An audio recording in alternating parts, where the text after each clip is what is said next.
नमस्कार, मी कृपा Sapkal. News uncut मध्ये आपलं स्वागत. पाहूया टॉप 15 घडामोडी. ब्रिटनचा राजा चार्ल्स कर्करोगाशी झुंज देत आहेत. बकिंगहॅम पॅलेसमधील एक निवेदन जारी करून ही माहिती दिली आहे. बकिंगहॅम पॅलेसने जारी केलेल्या निवेदनात म्हटले की राजा चार्ल्स एका प्रकारच्या कर्करोगाने त्रस्त आहेत. मात्र कर्करोगाचा प्रकार अद्याप समोर आलेला नाहीये. किंग चार्ल्स यांना नियमित उपचारादरम्यान कर्करोग झाल्याचे निदान झाले. यामुळे डॉक्टरांनी राजा चार्ल्स यांना सार्वजनिक ठिकाणी कोणतेही काम करण्याची परवानगी नाकारली आहे. डीपफेक तंत्रज्ञानामुळे संपूर्ण जग चिंतेत असताना हाँगकाँगमधून एक धक्कादायक बातमी समोर आली आहे. डीपफेक तंत्रज्ञानाचा वापर करून एका व्यक्तीने मल्टीनॅशनल कंपनीचा तब्बल $25.6 मिलियन चुना लावलाय. हाँगकाँग पोलिसांनी स्थानिक माध्यमांना दिलेल्या माहितीनुसार स्कॅमरने व्हिडिओ कॉलमध्ये कंपनीच्या कर्मचाऱ्यांशी पैसे ट्रान्सफर करण्याचे आदेश दिले.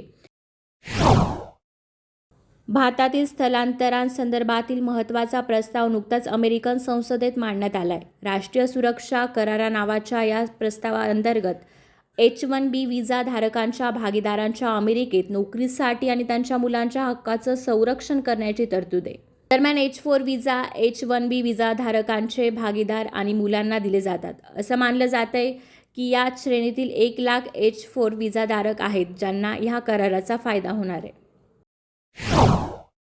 अमेरिकेने येमेनमधील हुतींच्या क्षेपणास्त्र तळांवर हल्ले केलेत, असं अमेरिकेच्या सेंट्रल कमांड यांनी ट्विटरवरून माहिती दिली आहे. सेंटकॉमने सांगितले की अमेरिकन सैन्याचे हुतींच्या तळांना लक्ष्य केले. तांबड्या समुद्रातील जहाजांना लक्ष्य करण्यासाठी हे क्षेपणास्त्र वापरण्यात येणार होती, ती अमेरिकेने नष्ट केली. अमेरिकेने नुकतेच इराणच्या IRGC आणि संलग्न गटांच्या डझनभर लष्करी तळांवर हवाई हल्ले केलेत. राष्ट्राध्यक्ष जो बायडन यांच्यावर आपली प्रतिमा उंचवण्यासाठी इराक आणि सिरियामध्ये हल्ला केल्याचा घणाघाती आरोप रशियाकडून करण्यात आलाय. रशियाने सांगितले की हा पलटवार अमेरिकन सैनिकांवर झालेल्या प्राणघातक हल्ल्याचा बदला म्हणून नव्हता, तर राष्ट्रपती निवडणुकीतील आपली प्रतिमा सुधारण्यासाठी करण्यात आला होता. मध्य प्रदेशातील हरदामध्ये फटाक्यांच्या कारखान्यात भीषण स्फोट होऊन मोठी दुर्घटना घडली आहे. या दुर्घटनेत 25हून अधिक जण होरपल्याची प्राथमिक माहिती आहे. कारखान्यात एकामागोमाग अनेक स्फोट झाल्याने भीषण आग लागली. आणखी काही कामगार अडकले असल्याची भीती व्यक्त केली जाते.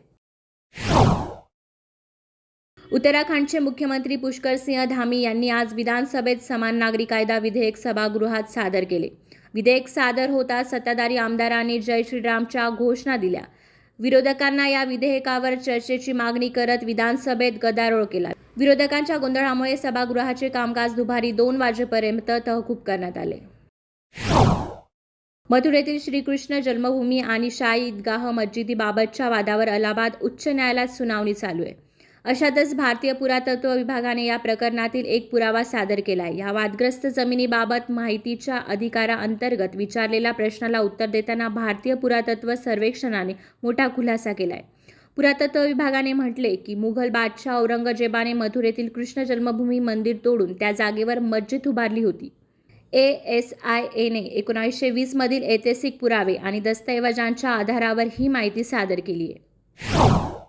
अबकारी कर घोटाळा प्रकरणात गंभीर आरोप झालेले आम आदमी पक्षाचे नेते मनीष सिसोदिया यांच्या न्यायालयीन कोठडीत 22 फेब्रुवारीपर्यंत वाढ झाली आहे.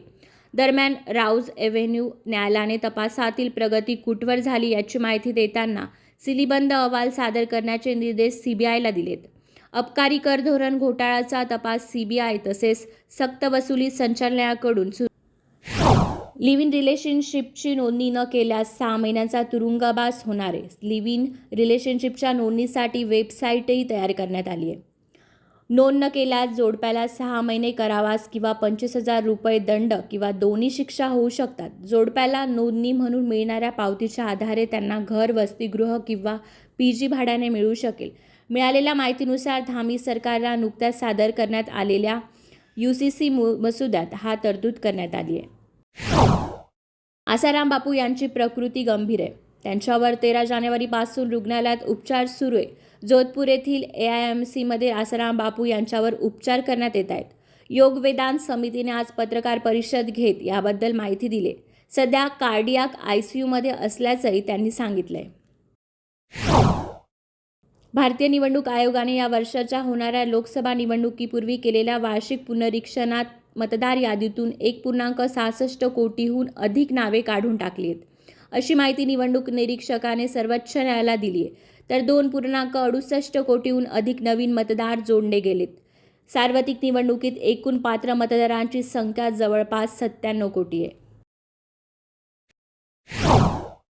मंगळवारी सकाळी मार्केट सुरू होताच येस बँकेच्या शेअर्समध्ये 10% अधिक वाढ पाहायला मिळाली. शेअर्सने मोठी झेप घेण्यामागे रिझर्व्ह बँक ऑफ इंडिया एक निर्णय कारणीभूत ठरलाय.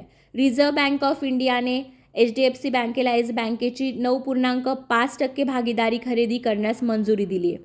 सकाळी 9 वाजता 49 मिनिटांनी येस बँकेचा शेअर 10.31% वाढीसह ₹25.15 ट्रेड करतायत. आपचे राज्यसभा खासदार ND गुप्ता यांच्या घरावर तसेच अरविंद केजरीवालांचे खासगी सचिव विभव कुमार यांच्या घरावर देखील ईडीकडून छापे टाकण्यात आलेत. याशिवाय दिल्ली जल बोर्डाचे माजी मेंबर शलभ यांच्या निवासस्थानी देखील छापे टाकले जात आहेत. मनी लॉन्ड्रिंग प्रकरणी अंमलबजावणी संचालनालयाने सातत्याने कारवाई केली जाते. टॉप 15 मध्ये आज इथेच थांबूयात. पाहत रहा न्यूज अनकट. धन्यवाद.